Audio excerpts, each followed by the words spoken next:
Can you make $50,000 a month by opening a trust? Is it a good idea to hire a financial advisor? And should you merge your Roth with your work Roth? Let's find out. Welcome back to the Personal Finance Club show. Hey, Jen. What's up, Jeremy? A lot. Episode 21. That's crazy. A good number. I know. We made it. That means we only have 979 to go before we hit 1,000. It's going math. Fast. That's good Thank math. you. So once upon a time, we tried to guess each other's celebrity guesses, and I didn't guess this person, but this man is about to scale some building in Taipei, I believe. Yes. So you decided to make By about to, you mean it happened 2 weeks ago or a week and a half ago. Oh, yeah, that's right. They know we recorded in advance. Yeah, when we're recording this, and everyone is saying how dangerous it is to climb a building. Mm-hmm. And so this morning on the way to work, I was like, you know what, I'm going to prove them wrong. And I'm going to show how safe it is to climb a building. And so I made a little video of myself scaling the side of, my building's only 4 stories tall. So, he's climbing like Taipei 101, which is 100 stories tall. If he dies, by the way, we're going to have to delete this episode. This is Imagine. No, he won't. I don't think he will. I don't think so. It's happening right now, right? No, it's happening at 5 p.m. Pacific Are you going to watch? Heck yeah. Okay, that's your boy. Yeah. It's so funny because between episodes, I looked at my text and my best friend has sent me this post because Jeremy is the wild, wild west on Instagram. Like, I don't know what I'm going to find when I go into his stories. I'm just like, oh my gosh. So I get on Instagram, I see Jeremy. I think, did you make the thumbnail like something ridiculous on purpose, or was that an accident? Because I feel like the thumbnail was you like kind of like with your leg up. I was like, what is he doing? The thumbnail is a legitimate, so just to fill everyone in the joke, like I attempted this, free solo the side of my building and made it about 6 inches off the ground from jumping once. Mm-hmm. Because while if you can climb a building, it's probably very dangerous to climb a building. But if you can't climb a building like me, it's extremely safe. I went nowhere. And so I thought that was kind of the absurdity of how safe it can be to climb a building if you're like me and can't get off the ground at all. Yeah, but no, that was now you're like midair. So it's a legit thumbnail. That was me. I had 2 people in the comments already ripping on me for having a low vertical. I was like, that was my max vertical. And it's funny because you're so tall. Little hop. I know, that's true. I'm very tall. I could probably reach about the 2nd floor just from jumping. Oh God, that's good stuff. Quality content. Let's hope everyone already knows who's listening to Alex Honnold successfully completed it. Or we're gonna have to come back and delete this. That'd be very sad. You know what? This is real life. Okay, people die. Yeah, that's Hopefully true. He doesn't. All right, let's get into the episode. Explain it like I'm 5. Are you 5? I'm and not. A podcast listener? Well, you're in the right place because this is where we talk about the topics that are really meaningful to you. All right, what do these 5-year-olds really want to hear about today, Jen? Yeah, let's get into the nitty gritty. Financial advisors. When is it time to see one? How do I find one? What should I be looking for? What's my checklist? Oh my God. This should be explained like I'm writing a PhD thesis because the more I learn about this topic, the more just insane it gets. And, I'm just going to spoiler it. 5-year-olds, go back to Blippi, just turn this one off. It's no fun at all. But I'll get to it. So, in the world of comments, pop culture, talking to friends, media, whatever, it's just so easy to fling out this advice. Talk to a financial advisor. In fact, I was just watching this very funny, satire parenting channel, and they were like answering common parenting questions or medical questions, and like every single answer was talk to your pediatrician. It was like completely and utterly unhelpful. It's like talk to your pediatrician. It's like, yeah, no shit, but like, since I'm not talking to my pediatrician, can you give me some information? Mm-hmm. And so I feel like it's the same for financial advisors. Like talk to a financial advisor. Oh, okay, just not. But then it's as though that's this like obvious, easy thing to do, but it's not. Right. Pediatricians, maybe it's a little bit easier. Obviously, like I'm not going to get like navigating the medical system in the U.S., which can be very challenging. But financial advisors has its own set of challenges. Mm-hmm. So first, I think the important thing to know is the difference between a financial advisor and a CPA. A CPA is a certified public accountant. It's basically someone whose primary focus for most individuals is tax preparation and helping you with your accounting and your filing and preparing and submitting of your taxes. And for most people, when you're young, you don't need a CPA or a financial advisor. And as your tax situation is more complex, you need a CPA. But if you go to a financial advisor and say, hey, will you file my taxes? Most of them will say, that's not what I do. Likewise, if you go to your CPA or your tax accountant and say, hey, what should I invest in? They will likely say, or maybe legally obligated to say, that's not what I do.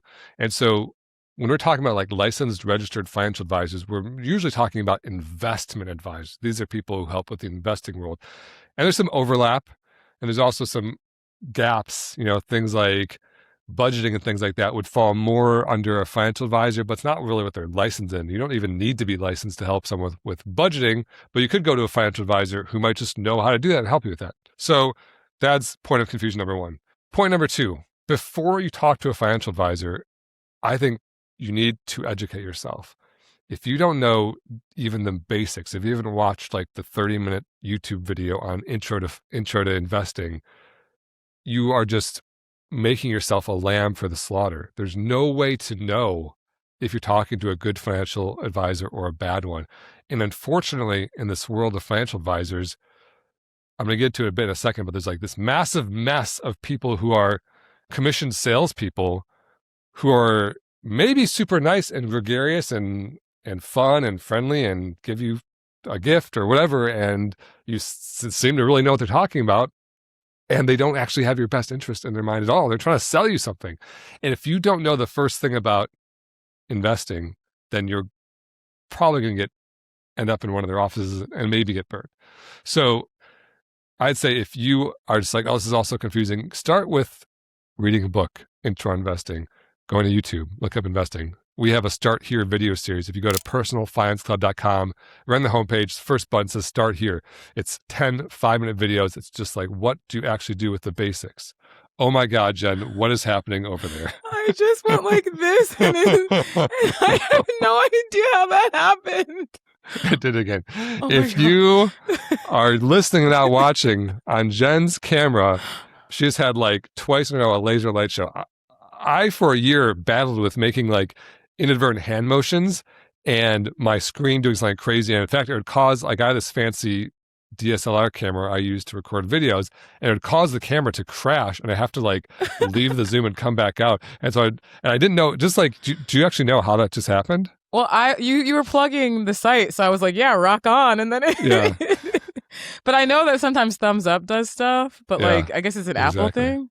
Right. Yeah. So Jen's screen just went crazy. To those listening in the car. Yeah, but now she can't get to repeat. Okay, let's get back. Anyway, personalfinanceclub.com. You're plugging the website and the mini-series, yes. Right. So educate yourself, because if you walk into a financial advisor office and haven't even done the first thing, it might do more harm than good even. And so I'm sorry, I apologize for the state of the world, but you got to do a little bit of homework. But it could be like watching this video series for an hour, right? Point number 3 to know. You don't need a financial advisor to invest. Even in this year, 2026, year of our Lord 2026, I see people on the Twitter, on the threads. I'm trying to make Jen is just recoiling in horror as I misuse internet slang. You're like the most internet-y person. You know these things. That's the joke. Oh, okay. I built the Googles, so I know how the Googles work. No, I see people on now X or Threads or whatever, and they're like, can someone give me a good financial advisor? I want to start investing. And I'm like, yo, you do not need a financial advisor to start investing. In fact, you're probably worse off trying to find one. You can literally go get an app like Robinhood and then buy some stocks with it. I don't recommend Robinhood, obviously, if you know the show, but like a better beginner's option might be something like Betterment or Wealthfront. They're really simple apps, or even like Acorns. There's a bunch of these apps that are really easy to use that are totally legit investing, like very good investing. And you can just put your money in and it just does it. And if you're like in the less than $50,000 invested range, your investing is so dramatically much more about how much you put in than how good you are at investing, that how good you are at investing is almost meaningless. like to get to your $50,000, you just need to put more money in. Right. And so if you're putting in Wealthfront or putting in Betterment, putting in Acorns, that's what's most important early on, not about picking the right stocks or, it's just about putting money in. Yeah. So you don't need a financial advisor to get started. And going back to point two, like educate yourself first, learn how to get started on your own. I think you'll get more out of a financial advisor if you walk in saying, hey, I've got 25,000, I've got 50,000, I've got 75,000. This is what I'm doing. Now I know what questions to ask. Now I know what I'm trying to do. If you walk into a financial advisor being like, hey, I have $100 a month, what do I do? They're going to just be holding your hand, like reading like baby's first book on investing when like you could read that on your own, no disrespect to babies. Okay. All right. Point 4. This is like the most non-5-year-old explain like I'm 5 ever. Point 4. A financial advisor will not magically get you above market returns. I think this is like a myth. And I think it's becoming a more outdated myth, but not gone, of financial advisors. I remember like distinctly sitting in a cab in my 20s talking to a friend of mine, and she worked for a financial advisor. And I didn't know anything back then. I knew nothing. I was 25, I was a total idiot. And I was asking her, like, how does he make money being a financial advisor? And she was like, oh, he takes a percent of all the assets that he manages on behalf of people. So all these rich people give him their money. He takes a percent per year from everyone. And then with the remaining 99%, he invests. And I said something like, doesn't that hurt? Maybe I was a little bit precocious back then, even as a chippy little 25-year-old. I was like, doesn't that hurt their gains? And she said, no, because my boss is such a brilliant investor dude. He gets a 13% return compared to the S&P 500's 10% return. So therefore, even net of the 1% fee, his investors, from their perspective, are getting 12% instead of 10%. Now, hold up. Was she lying or misinformed? She was not lying. She was repeating the sales pitch that he gave the investors. But, only because you're the co-host of the Personal Finance Club show, do alarm bells go off in your head and be like, wait a minute, this guy just magically gets better returns every year, And because, Jen, the answer is he doesn't. That's not true. Financial advisors don't magically get better than market returns, like study after study after study after study. So if you are paying your advisor 1% per year and your expectation or your hope is they're going to pay for themselves back through better returns, that's not going to happen. That's not what they do. That's not how it works. Any individual advisor wearing a suit and tie, sitting at his computer, can't take your money and magically get better returns than the return of the total stock market. That's just not how it works. Of course, we don't need to get into the whole thing. People can short-term sometimes get lucky and beat the market over short periods of time, but don't pay a fee expecting to get better returns. That's not what a financial advisor does. So, what does a financial advisor do? They can answer questions for you about your plans. So they can look at portfolio review. So for example, if you are that person who got to $50,000 and said, am I buying the right things now? They can look at that and answer your questions, see if you are making mistakes. They can answer questions like, am I on track to retire, that are more complicated and include things like Social Security and pensions and insurance and cost of living changes and inflation, all these moving pieces, the date you retire and other sources of income that maybe is complex enough for you not to feel confident on your own. A financial planner can help with that. They can help with investing tax topics. While they won't be filing your taxes, they can help with things like, hey, should I be doing Roth conversions this year? What should I do with this inherited IRA? Should I be selling some of my gains? Should I be doing tax loss harvesting? Investment or tax return or tax topics as they relate to investing generally. They can do an insurance review. Do you have enough life insurance for estate planning? We talk about estate planning a lot, basically a plan to get your assets to your kids or your beneficiaries or your charities upon your death. They can help with that. And they can help answer the question, what am I missing? A lot of times, even me who does this kind of for a living, I would probably benefit from having a financial advisor just like have an expert second set of eyes. And, at my scale, I've got, $6 million or so net worth between real estate, different investments, cash, all this stuff. Having an expert set of eyes, paying them $500 or $1,000 or whatever could easily save me that much just if they catch a mistake I didn't know about. And so that's the kind of things that you should be thinking about. What can a financial advisor do for me? Not they're going to beat the S&P 500 for me, because they're not. Okay. that was like the big lead in. Jen's just like over here I'm on the making edge of my hand signals seat. on the edge of your seat. Okay, so when you asked how do I find one, what should I be looking for? It's very, I can't just tell you how to find a good financial advisor. A lot of it has to do with their expertise, with their personality, how well they mesh with you. But what I will say is it's really, really important to know how they make money. If you're looking for one thing, it's look for that. And because financial advisors make money in one of three main ways. Number one is commission-based financial advisors.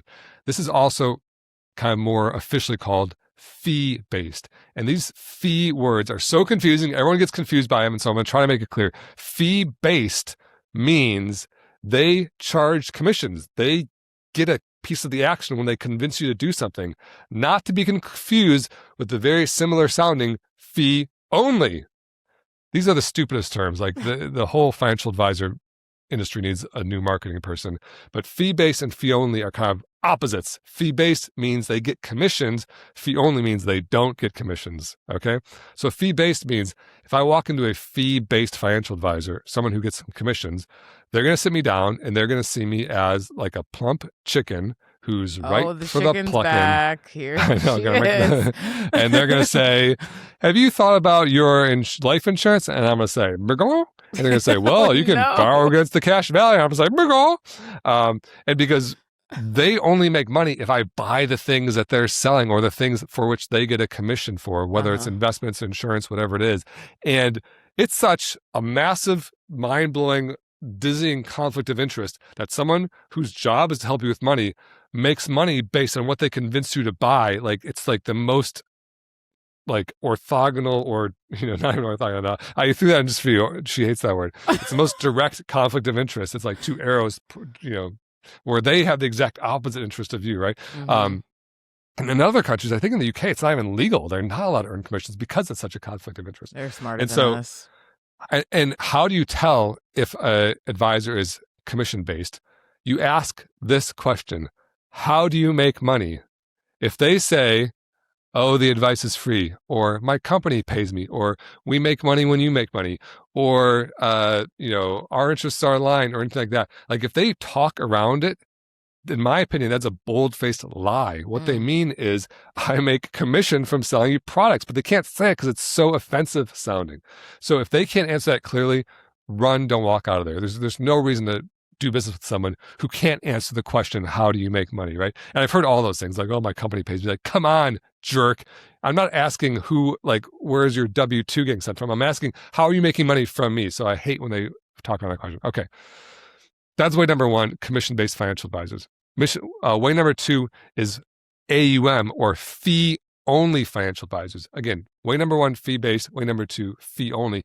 Fee-only means they charge you directly a fee, but that's the only way they make money, which is they don't earn commissions. They don't have sales pitches. They don't sell products. And this is dramatically better. But how most of the fee-only financial advisors make money is by charging an AUM fee, which stands for assets under management, which is exactly how that financial advisor I learned out about for my friend's job made money. He says, hey, I'm going to charge you 1% of everything you give me per year. So if you give me $1 million, I'm taking $10,000 per year, putting in my pocket. And with the other $990,000, I'm going to invest it for you. And remember when I went through that list of things that financial advisors can do for you? Am I on track to retire? Tax topics, insurance review. What am I missing? Very little of the job of a financial advisor is clicking buy on the few funds you should be investing in. In fact, I was in a financial advisor, meetup Zoom meeting thing. There's about 50 advisors on the call the other day. And the host asked, how much time per year do you spend managing the assets of your clients, like actually doing the asset management, the AUM fee, assets under management, right? And the average answer was like 10 minutes, because clicking trade on a website takes 2 seconds, and maybe you do it 4 times a year for, a client or whatever. It takes very little time. And so it's very, and the AUM advisors will say, yeah, of course that's true, but complexity scales pretty closely with asset size. Someone who's got $100,000 probably is a much simpler situation. Someone who has $10 million, we got to make a living some way. This is a way to kind of like align our interests and make it elastic and make, align it with the client's willingness to pay for it, or ability to pay for it. And that's all true. But I don't love the AUM fee because, one, it gets very expensive. If you have $1 million, it's $10,000 a year. If you have $10 million, it's $100,000 a year. And that's all money that's kind of getting drained from the growth of your investments, largely invisible to you because they take it directly out of your investments instead of you having to pay for it with your credit card or write a check. And so over time, it can really hurt the growth of your investments. And it kind of creates this weird conflict of interest where they don't really have an interest in helping you know when you can retire. They really have an interest in you maybe keep working to put more money in so they can get a bigger 1% of a bigger amount of money. And their only interest is really keeping your assets under management. I know this is a very long answer, but this is what I do with my life, so I'm passionate about it. Okay, so that's way number 2. Way number 1, commission-based, I would say always avoid. Way number 2 is AUM. Way better, but it might not be right for your situation. I'd say it's often better for older people. That 1% kind of makes less of a big difference if you don't have 50 years of investing in front of you. And the AUM advisors will only really work with you if you have at least 6 figures. Some people, sometimes, well into the 7 figures. I know a few advisors who won't talk to you unless you have $2 million. They don't even want to work with you. You have $250,000. And so if you have $50,000 and you want to go pay 1% per year, they're going to, be very nice to you and then kick you out the door. All right, and then the third way is what I call a flat fee financial advisor. So fee-based means they charge you commission. Fee only means they don't charge you commission, but they probably charge you an AUM fee.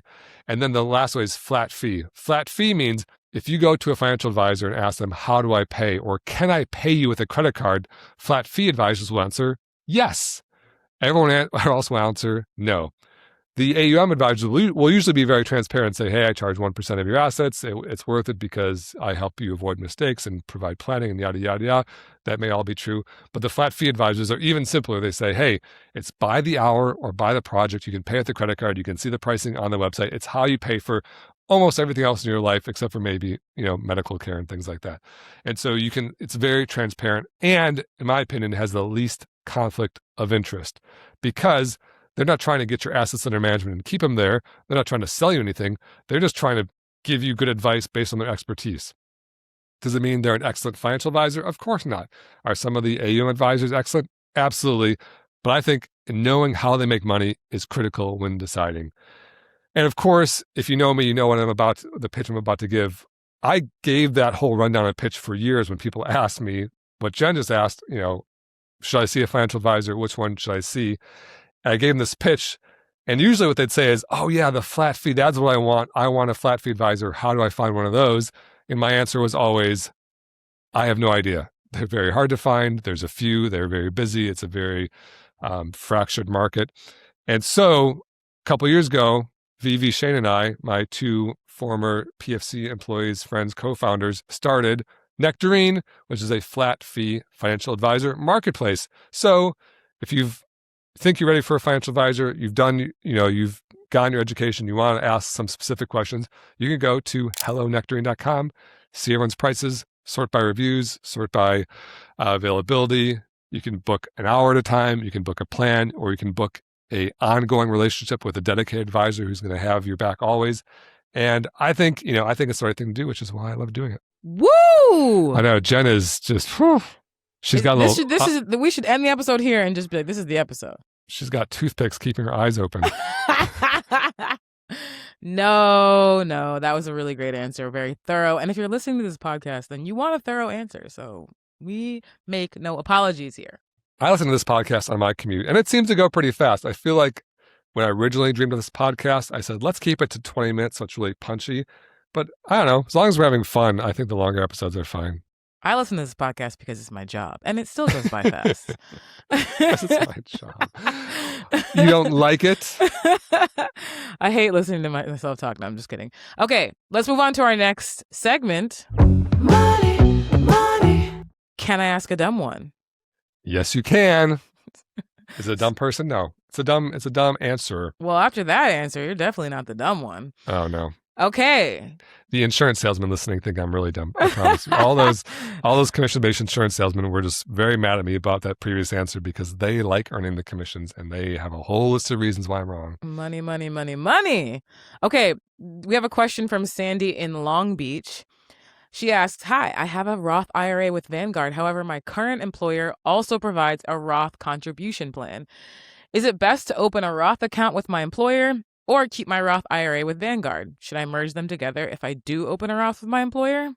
Jeremy. Sandy in Long Beach. Is that really your name, or are you just Sandy because you live on a beach? Isn't that a character in SpongeBob? Sandy Pants? I have no idea. You're not a SpongeBob guy? My kids are still in like the Blippi age range. We're going to start having a Blippi count for the podcast. Bluey. I know. Oh, I love Bluey. Bluey's great. Bluey is just like, it's like too good for kids. They're like, no, that's like too clever. They're like learning life lessons about kindness. And right, exactly. Like, can you put something dumb around? Like, all right, back to Blippi. Blippi's okay. So maybe Sandy's a fake name, but regardless, we're going to answer Sandy's question. Sandy from Long Beach. So you're asking, okay, your employer has a Roth, you have a Roth. Should you do one? Should you do both? Should you merge them together? And Sandy, my girl, I assume you're female, you have a core misunderstanding here, and I'm going to correct it for you. I think you're great, by the way. This is an amazing question. And it's a classic confusion around the word Roth. And the reason there's confusion is a lot of people just throw around the word Roth this, Roth that, and you start to misunderstand what Roth is. So I'm going to do a little history. This is like, we're going to break a record for the longest winded answers. Here we go, a little history lesson. Back in the day, there was just a brokerage account, a regular old taxable brokerage account. And that differs from like a checking account because in a brokerage account, you can buy stocks and bonds and mutual funds and things like that. Then the government introduced the IRA, the individual retirement account. That is a way to invest with a tax break. So in a regular brokerage account, no tax break. But if you put your money inside of an IRA, both are the same because you can hold investments in both, but the IRA offers you a tax break. Then enter the 401k /403b /457 /TSP. These are all different types of what you call a contribution plan, basically a employer-sponsored retirement plan. And that's just essentially another account. So you have regular brokerage account, IRA, 401k, all those crazy things, and Sandy, what you call a Roth contribution plan. I'm going to just call a 401k because that's what most people have. That's what most people call it for simplicity. So those are the three types of accounts. Back in the day, there was a tax break for IRAs and 401ks. And that tax break was designed to really be deferred income. So like, let's say you make $100,000 a year and you want to save some of that income for retirement. So when you quit your job, you can live off the income then. What you can do is you can put the money into your contribution plan, into your 401k, and say, hey, I'm going to put $20,000 a year into my 401k. When I do that, the government's going to tax me as if I only made $80,000 this year. That $20,000 goes in tax-free. Then when I take it out when I'm 65, 59 and a half or above, whatever it is, then I pay income tax on it then. So you're deferring the income tax from now until later. That tax break is called the traditional tax break because that's how it started. The tax break was meant to defer your income so people could keep some of that income for later and take it out then and basically use their income later instead of using it now. Plus it gets to grow along the way through the investing, which is what we always talk about. That is the tax break. That's the traditional tax break. But in 1997, Jen, you were 11. You remember 97. I was 16 or 17 or something, depending on what month of the year it was in 1997. I was probably a junior in high school, pretty fast kid back then. But 1997, the Taxpayer Relief Act of 1997 was passed to introduce a different type of tax break for your IRA. It introduced the Roth IRA. So you had a traditional IRA and a Roth IRA. And the new tax break is that you still pay tax on all of your income this year. So let's say you make $100,000, you pay tax on all $100,000, but on your post-tax money, let's say you've got $75,000 left over after you pay tax, and you put $5,000 into a Roth IRA, that money is never taxed again, and you don't have to pay tax on withdrawals. And so this senator, what was his name? something Roth. William Roth. Oh, it's Senator. a name? It's a dude's last name. Some white dude I from the did middle of the not country, I know think. that. Yeah, that's why it's called Roth. Good Oh. old Billy Roth. I think he's no longer with us. I'm not sure. If he's a senator, he's probably about 100 years old in 97, so it should make him 129 today. So Okay. probably not with us. But he basically said, hey, some people would prefer this. Rather than having this traditional tax break, I want the Roth tax break. When they did that, it was only for IRAs. So you could have a Roth IRA or a traditional IRA or a traditional 401k. Then the history lesson continues. In 2006, the Pension Protection Act of 2006 was passed, introducing the Roth 401k. So now it kind of fills out the grid. On the top, if you're picturing this in your mind while you're driving, try not to crash, but on the top, the horizontal axis, you've got accounts, IRA versus 401k. And then the vertical axis or along the side, you've got tax breaks, traditional and Roth. So now all 4 squares exist. Traditional IRA, Roth IRA, traditional 401k, Roth 401k.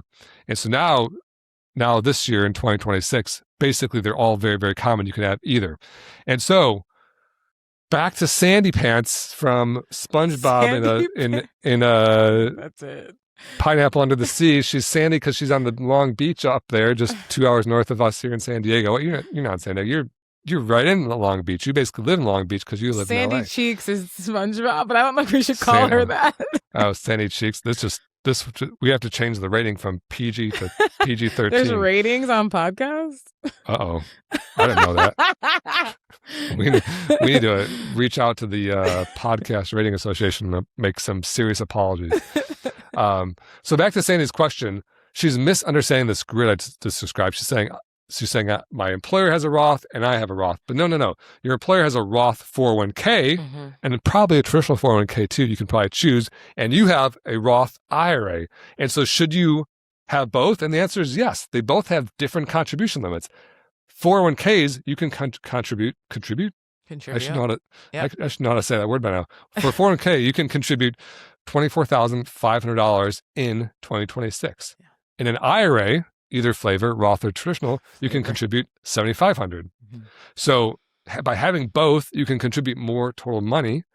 And most people do have both. Our checklist order of operations is you do the 401k up to your match first, and then you do the Roth IRA, optimizing for match and optimizing for the lower fees, which you usually get inside of a Roth IRA. So to your answer, yeah, you should probably keep both. Have your company's Roth contribution plan, as you call it, or Roth. I bet it's probably a 403b or something like that. Don't know what Sandy Pants' job is. She works in the Pineapple Under the Sea. So what does Sandy do on the job? Don't they have like a little I've only smoothie seen like shop 5 episodes of SpongeBob. I shouldn't even brought it up. We're doing a lot of SpongeBob speculation. I don't know here. I know a Krusty Krab's the only job I know because he got a restaurant. Mr. Krabs. Oh, Krusty the Clown? Mr. Krabs owns Krusty Krab, and he's the only one that I know that has a job on that show. I think you're downplaying how much you know about SpongeBob. SpongeBob. I can't even say it right. So whatever Sandy's job is down in her Pineapple Under the Sea, she probably has a 403b, I'm guessing, because that's probably more likely to be called a contribution plan, but it's all kind of the same stuff. But yeah, keep both. And she asked, should I merge them? And the answer is you can't merge them. Just by law, you can't merge an IRA into a 403b. And by law, while you're working there, you can't do a big conversion or transfer out or rollover out. When you leave your job, Sandy, and you move above the sea back to the beach and get sandy again, you can roll over your old Roth 401k into your Roth IRA if you want. But when you do that, you might have both because all match is always traditional. And so what often happens when people roll over an old 401k or 403b, they end up with kind of 2 checks. One goes into a rollover IRA, which is a traditional, and one goes into the Roth IRA. And so that's my answer. You're kind of confusing this grid of the account types versus the tax break types. And you can definitely have both, and you should have both. But don't call it a Roth anymore. It's not a Roth. Call it a 401k or an IRA. And if someone says, which tax break are you taking inside of your IRA? Then you could say the Roth tax break, thanks to Senator William Roth back in 1997. That's what she'll say. Thank you, Sandy, for your question. Thank you, Jeremy, for your answer. Let's get into our next segment. Scroll Patrol. Scroll Patrol. I find videos from the internet. I make Jeremy watch them. I make him react in real time. He has no chance to prepare. So we're going to click on this video. He's already laughing. And no, I'm not laughing. Okay. We're going to watch this video together. You don't need a job anymore. 50 grand a month is about to be your new normal. You might think I'm joking, but you're gonna believe me when I tell you one of the biggest secrets wealthy people have been gatekeeping from you for years. You know what a trust fund is, right? Well, when you think of a trust fund, you probably think of wealthy people using it to protect their assets so they can pass them down to their kids. Sure. But what most people don't even realize, What don't they realize? is that it's not only the wealthy who open trust funds.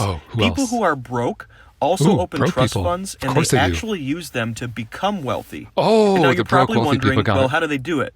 Yeah, well, so to make sure you save this video and bookmark it right now, I'll like so and you can subscribe. Come back to it later. Gonna so you save open this. up a trust, which anybody can do, and then you buy an asset to put inside of it. And if you're thinking, well, shit, I don't have an asset. I don't have an asset. Well, I'm here's broke. what people do in that case.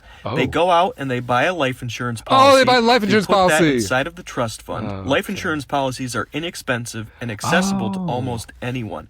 You can get $1 million policy for around $100 to $200 a month. And if you buy that policy and put it inside of your trust, your trust now has a value at $1 million. $1 million then you trust. do something the ultra rich do all the time. You borrow against your assets. Of course, people like Elon Musk and Jeff Bezos don't keep their billions in a bank account. No, their they don't. wealth Those is tied idiots. to their stock. So when they need money, they go to the bank, they borrow against their stock, and they use it as collateral. And you can do the exact same thing with your trust. Just like Jeff Bezos. Because your life insurance policy is inside the trust, and you can borrow against its value. And what do smart people do when they borrow money? Well, they invest. They buy businesses. They buy small franchises. They partner with other investors and purchase apartment buildings and commercial real estate. And once those investments start producing profit, they use that profit to pay off the loan they used to acquire the asset. That's just good business. And once that debt is gone, the businesses don't just disappear, they keep the cash flowing. At that point, you're financially free, and you actually start building generational wealth for your family. And this is just one way people become wealthy that most of us never hear about. Another way is flipping virtual real estate. Yes, digital assets. You can acquire virtual real estate for as little as $7 and flip it for $200 or more in about 15 to 20 minutes a day. And you don't need to post content or show your face. This is a brand new trend that leverages AI and one of the easiest ways to make money online right now. If you want to learn how to do this, just click on my profile, check out the link at the very top of my bio, and I promise you once you look at it, you are going to thank me later. My God, Jen. My God. I can't wait for the score. I hope my reactions synced up with the video for that, because I know I was talking over him a lot, but my God. So full disclosure, I cheated. I'm a cheater. I'm a liar. I'm a fraud. What happened to that integrity? Zero integrity. And now I'm in good company with someone else with zero integrity. But like, my God, we have to talk about this video. But yeah, I sent this video to you because I was having multiple people send this to me, and they're like, wait, how do I do this? So to summarize, you're broke, meaning you have $0. You go open a trust, which, by the way, like, this whole video is just like going to ChatGPT and saying, can you make me an AI slop video of all these confusing financial terms, put them into one nonsensical stream of insanity, and then market it as a $50,000 a month income stream? Like, it was the craziest thing I've ever watched. And this video on social media has like 30,000 likes or something. People are like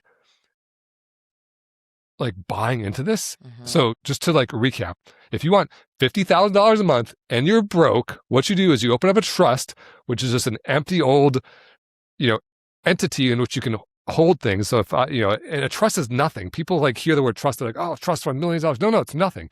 It's just like an empty bucket. It's like you have a bucket of your own name, and so I can put things in my own bucket, or I can make a bucket of a different name called a trust, and I can put my stuff in that bucket. So it's just a different bucket you can put stuff in. Other than that, it does almost nothing other than basically help control who owns that bucket. So you get an empty bucket. Then you buy a life insurance policy, of course, life insurance for $100 a month. And then your bucket's worth $1 million. Then you walk to the bank with your trust bucket with $1 million life insurance policy and say, hey, give me $1 million in cash. I'm good for it. See, I've got, 5 minutes ago, I was broke with $100 $100 a month life insurance policy, but give me $1 million. Then I'm going to buy a business and, for my $1 million, and that's going to pay down the debt. And then the debt's going to be gone. Then I'm going to have this business that's going to be paying me $50,000 a month. How great. And then, we just transformed into a different stratosphere. You take $7. I don't know where the hell 7 came from to buy a digital asset. Then you use AI somehow. I literally don't even know what the hell this guy's talking about. You should sign up for he has a link. You can sign up. Oh, sure he does. I actually should go to that. I like clicking on these scammers links and just going through the insanity. But, put your $7, 15 minutes, then you have AI and you get $200. Of course. Of course, everyone can. What's that? I'm going to do the math real quick. I can't do this. I define by 7 times. 200 divided by 7 is, you just 28x your money in 15 minutes, Jen. It's that easy. Super if I could 28, I've got $6 million. I can just go buy, instead of $7, I can buy $6 million worth and multiply by 28, and then I'll have $168 million. And guess what? If I do it once more, I'm maybe a little bit tired. It took 15 minutes. I'm going to do it once more. It's going to take me a whole half hour. We'll call it one SpongeBob episode worth. I'll have $4.7 billion. So based on this guy's AI strategy of buying digital assets from $7 to $200, I can get to $4.7 billion, one sandy pants SpongeBob. This is the stupidest thing. I don't really like to make sweeping statements, but I think this is the stupidest thing I've ever seen. Wow. Let me tell you how this is going to go. I'm broke. Go open a trust. Sure. Trusts are legal documents. How are you going to open a trust? You can go to a lawyer. They'll probably do it for you. If you find a cheap lawyer for $1,000, maybe $2,000, you can do them online. Maybe get an online trust for maybe in the $500 to $1,000 range. Okay, now I'm $500 low. All right, now I'm going to go get a life insurance policy for $1 million policy for $100 a month. That might track if it's a term policy. If you're trying to get $1 million death benefit and have some cash value that you can actually borrow against, like he assumes, then you're not going to get it for $100 a month. But he said 100, 200. Let's say you can get a $2 million or $1 million life insurance policy for 200, which I don't even believe you can. You're going to go buy it, put it inside in the name of your trust. Sure. So now you have a trust with a life insurance policy named as the beneficiary for some reason. Then you're going to waltz into the bank. I can't see a bank on my window, but I think there's a Bank of America around the corner. I'm going to waltz into the bank with my trust document and my insurance policy and say, I'd like to speak to a banker, please, about a loan. I'm going to sit down and the banker says, oh, you hear about loans? I say, yes, I would like $1 million loan because I have this trust with this $1 million death benefit life insurance inside of it. Please loan this to me against this asset. Then the banker is going to say, what are you talking about? You don't have anything. You have nothing. You have a death benefit contract and you're alive. You have nothing. Your cash value in that policy is zero today. It's going to be, if you're paying $200 a month for a death benefit, it's going to be zero for years before there's anything. You literally will get laughed. I mean, the banker's probably not as big of a dick as I am, but this whole fiction this guy has created crumbles because you can't borrow against this nonsense he just created. It's just total and utter nonsense. It's just literal AI, what's the word? AI slop. It might even, I don't know if this is a real human or not. I know he has hundreds of thousands of followers, which is a crime against all personal finance honest creators, that this guy is actually doing well when he creates total and utter trash like this. 450,000 followers. Yeah. He has almost 500,000 followers. Maybe he's even bigger on TikTok. I don't know. But this is honestly legit scam trash. I haven't clicked on his link, but anything that this guy is saying or selling or buying, I don't know if he knows it or not, but it's just literal, total, utter nonsense. Do not do this. I give this an F. We are all stupider for having heard of this. Cue the, Billy Madison. That's the stupidest thing I've ever heard. Famous. You know that clip? I think so. What you just said. At no point did it. Is that from that have movie? Anything? Yeah, it's the end of Billy Madison when he's trying to I hear talk that about sometimes. business I was wondering business what that ethics. was. Yeah. At no point did this approach a coherent thought. And that's just the whole like trust, life insurance, borrow, buy businesses scheme, which is utter nonsense. And then it gets it into a worse scam, which is turning $7 and $200 in 15 minutes with AI through like some crypto scam. Do not give this man money. Like Jacob Hartman official, come for me if you want, because what you just said was awful. You're hurting people. Stop it. I give you the lowest available score, F-, fail, delete your account. I am a nice person, but I cannot be nice to you because that sucked. Was I unclear, Jen? I'm worried I was too nice. I think I went a little easy on him. Tell us how you really feel. Yeah. All right. You have received our first F- of the podcast. Yeah. Not only will you not make money from that, you will lose the money for the trust, which you maybe don't. If you're broke, you don't need a trust. You will lose the money from the life insurance policy. You're going to lose the money in this crypto scheme. This is not $50,000 of income. This is you're going to get taken. It's a scam. Taken. Liam Neeson. All right. That should wrap up that segment because you have said all there is to say.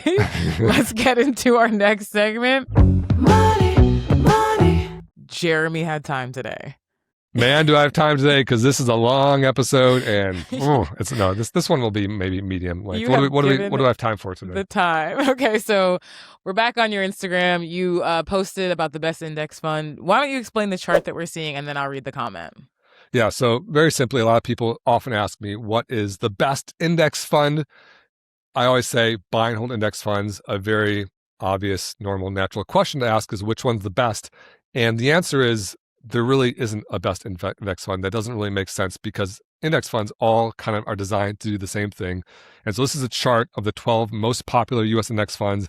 They vary by, some are mutual funds, some are ETFs, some track the S&P 500, some track the total market, some track like 1,000 stocks, like something in between.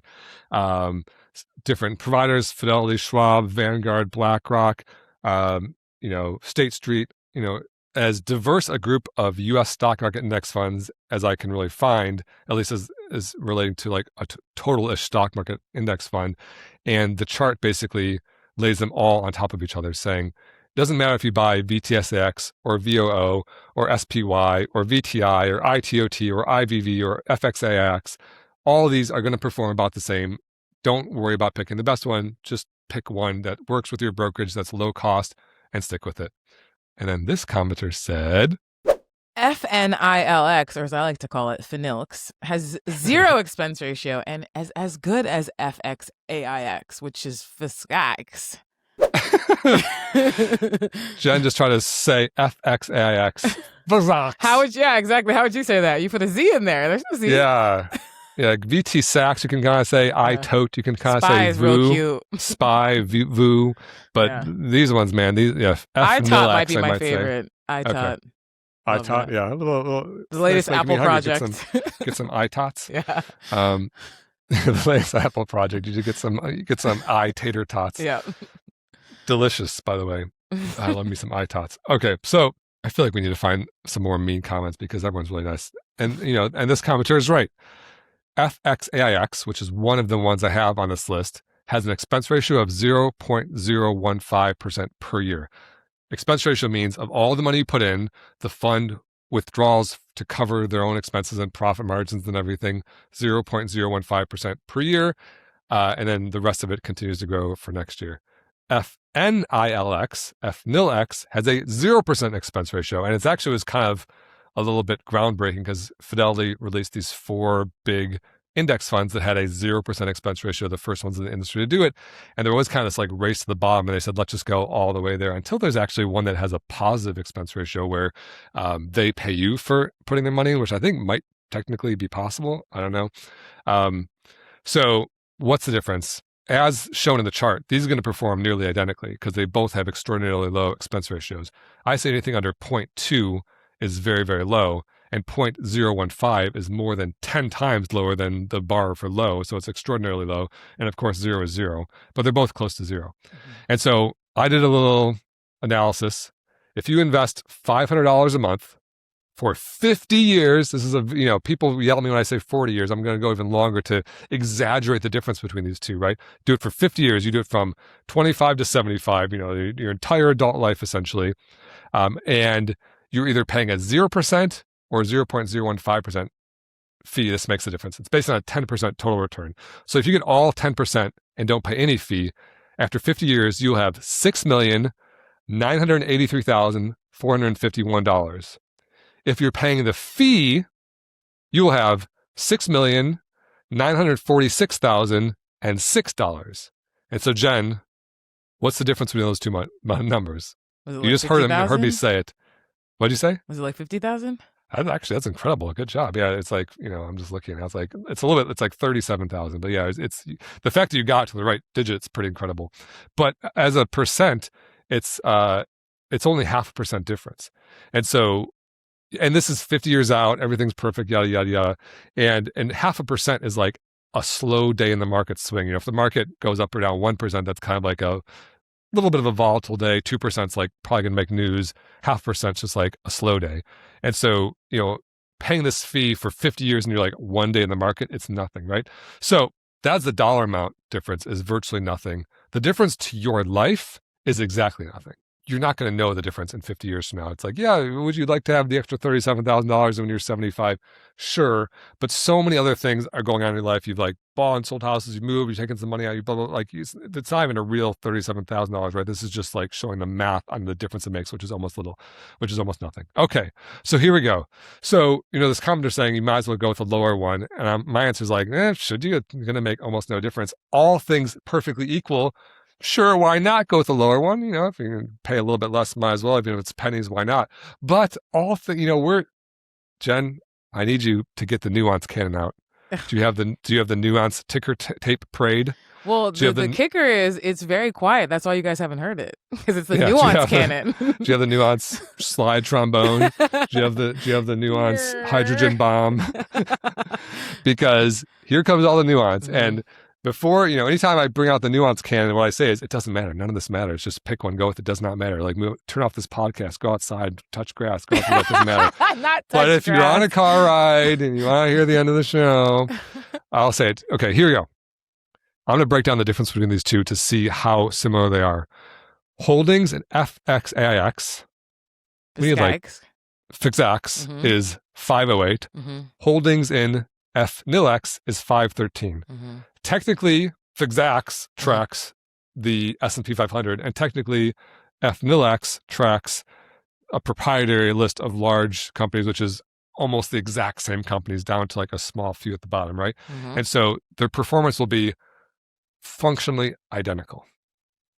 The expense ratio we already talked about, tiny difference, teeny tiny difference. Even zoomed in over 50 years makes almost a day's trades in the market, right? Net assets, that means how much money is in each of these. In FXAX, the higher expense ratio one, they have $740 billion held in this fund currently because it's a lot older. In FNILX, it's $16 billion. So there's 46 times more money in FXAX than there is in FNILX. Some smaller funds run the risk of being shut down. What a lot of companies do is they introduce like a whole slew of mutual funds. They see if any of them like get any traction. If some of them underperform and don't have any investors, they shut them down, and it can force you to realize any capital gains. So they just say, hey, this fund's going away. Here's a tax statement saying everything got sold, and we put you into this other one. FNILX still has $16 billion. I'd say it's relatively new compared to FXAX.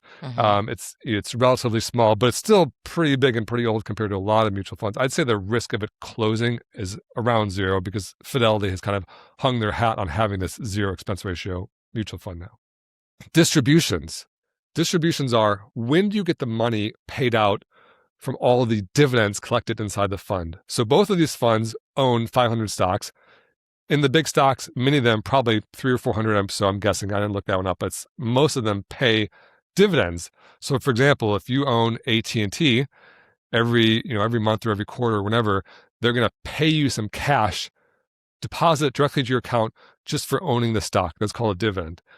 The funds that own 500 stocks collect all those dividends, and then by law in the US, they're required to pay those dividends out to you at least once during the year. FXAX pays them out quarterly, April, June, September, December. At the end of every quarter, they cut you a check for the collected dividends of all those stocks inside. FNILX, the 0% expense ratio fund, pays it out annually. The difference has nothing to do with the total growth. They'll have the exact same total growth, assuming you're reinvesting dividends. If you're not reinvesting dividends and you're holding the cash out, it might impact it a little bit because you're getting the cash sooner. But assuming you're reinvesting the dividends, you're keeping you're taking the cash and buying more shares of the same thing, the growth will be virtually identical because that's what's happening inside the fund. They're reinvesting it internally, and then the day they pay out the dividend, they sell, adjust the share price, and the dividend gets paid out to you. It might have some impact to your lifestyle if you are retired and you like getting a quarterly check rather than one big one in December just for your own personal cash flow reasons. That's a little bit of a difference. And then the final difference I'll mention is portability. And there's a lot of people are like, oh, you can't transfer FNILX. I really read it carefully. I couldn't find that. So what I did is I actually went to my Vanguard account and I opened it up, clicked trade, clicked buy mutual funds. I typed in FXAIX, FXAIX, and it lets me trade it for free. It's one of these really popular mutual funds that even though it's Vanguard, it lets me trade the Fidelity mutual fund for free. So no buy fee, no trade fee. It's not guaranteed for the future, but that's what it's doing today. And that means if I am unhappy with Fidelity for some reason and I transfer my account from Fidelity to Vanguard, I can do an in-kind transfer. That means it takes the actual shares of FXAIX and moves them into my Vanguard account. That means I don't have to sell anything to move between accounts, which is a good thing because it's not going to force me to realize a capital gain if I don't want to. FNILX, the 0% expense ratio, Fidelity doesn't allow that. They don't allow it to go with any other. And I demonstrated that to myself because I went to try to buy it in Vanguard. It said, nope, not available, can't do it.